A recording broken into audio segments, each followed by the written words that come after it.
Nous nous rapprochons tout doucement de la fin de notre émission, mais attendez, le meilleur est à venir.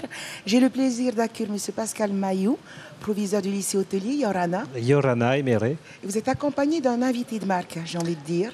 Oui, tout à fait. On a vraiment un grand plaisir, un grand honneur d'avoir Patrick Chauvin avec nous, qui est meilleur ouvrier de France. Bonjour à tous. Bonjour. Notamment, du moins, meilleur ouvrier de France. Il se présentera, il dira exactement dans quelle spécialité. On connaît souvent les meilleurs ouvriers de France en cuisine, et il y en a d'autres. Et c'est ce qu'il viendra pour cette semaine où on a notre concours des arts de la table et du bar. Alors, Monsieur Patrick Yorana. Alors, Monsieur Pascal Mailloux nous parlait justement du premier festival concours bar et art de la table. Oui. L'art de la table, comment vous le définiriez ? Alors c'est une notion qui concerne surtout les métiers du restaurant, donc de l'accueil à la prise de commande, au service par lui-même. Ça ne concerne pas uniquement le vaisselier et le mobilier, mais tout ce qui concerne les métiers du restaurant, le bar, la sommellerie et le rôle du maître d'hôtel, qui est un petit peu le maître d'œuvre et le maître d'orchestre du service. Alors quelle serait l'étape, quelle serait l'étape la plus, je ne dirais pas la plus normale, mais pour pouvoir maîtriser cet art, par quel type de métier faudrait-il commencer ? Et comment est-ce que ça évolue au fil du temps ? Si on passe par une école hôtelière, ce qui est la voie la plus usuelle, c'est un mélange de tous les métiers de la restauration, et même de l'hébergement. Notamment, on fait un petit peu de cuisine, un petit peu de restaurant, un petit peu d'hébergement, de la sommellerie, du bar, de la pâtisserie, du traiteur. Et puis au fil, à mesure de la formation, le profil se dessine, des rencontres, des stages, des périodes en entreprise. Et le métier, normalement, enfin sa voie sort à l'issue de cette formation. Mais on doit être pluricompétent, c'est un peu le mot-clé, dans tous ces métiers que j'ai cités. Voilà. On devient meilleur ouvrier de France en travaillant avec les plus grands noms de la cuisine, ou c'est un travail personnel ? Alors nous sommes, oui, j'aurais peut-être dû préciser, les maîtres d'hôtel, nous sommes le pendant de la cuisine. Alors on parle beaucoup de la cuisine, c'est très métisé, les grands chefs, Alain Ducasse, Robuchon, Paul Bocuse, les deux derniers grands disparus. Mais la salle, c'est le pendant. Alors nous, notre mot d'ordre, c'est la discrétion. Un service doit se passer d'une façon très fluide, dans la plus grande discrétion. Le client doit se rendre compte qu'il n'a rien vu passer, que c'était très agréable. Si on a fait ça, on a réussi notre service et on a réussi notre métier. Voilà pourquoi c'est assez difficile de se mettre en avant. C'est pas dans nos gènes ni notre ADN de se mettre en avant. Donc c'est très gentil de parler de nous comme ça, mais traditionnellement, nos métiers sont la discrétion.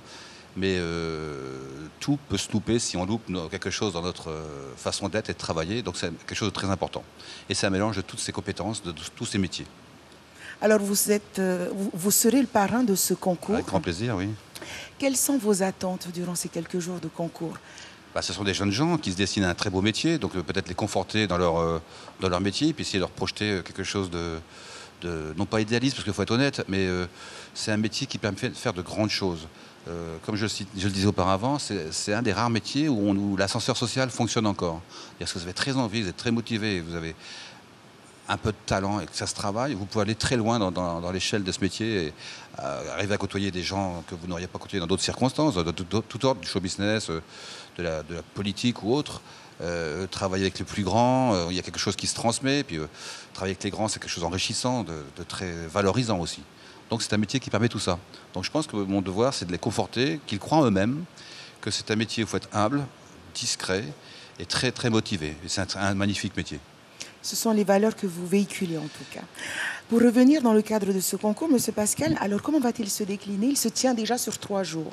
Oui, on a voulu faire fort parce qu'après avoir mis à l'honneur la pâtisserie et la cuisine, on voulait vraiment que les métiers de service, art de la table, du bar, soient à l'honneur, et on a mobilisé 3 jours avec des partenaires comme les épreuves du bar se feront sur la Ranuit, les épreuves, la course de garçons de café se fera à l'Intercontinental de Tahiti, et on voulait vraiment mettre à l'honneur, montrer que ces métiers sont très professionnel, il y a de l'excellence, ça demande des compétences, et on a tout un ensemble de jeunes maintenant qui viennent au lycée hôtelier sur ces métiers de service, et on voulait un peu leur donner ce moment de concours d'excellence où ils peuvent s'exprimer, parce que c'est des métiers, comme le dit Patrick, ce sont des métiers où on peut s'épanouir personnellement et professionnellement partout sur la planète. Du moment qu'on a un diplôme français dans ces métiers, c'est un passeport pour le monde entier. Quant à nous, nous aurons le privilège de suivre les étapes de cette première édition. Merci à tous les deux de nous avoir honoré de votre présence. On n'a pas fini d'entendre parler du lycée hôtelier et de nos deux invités du jour. Nous allons rejoindre Mikey qui va conclure notre émission.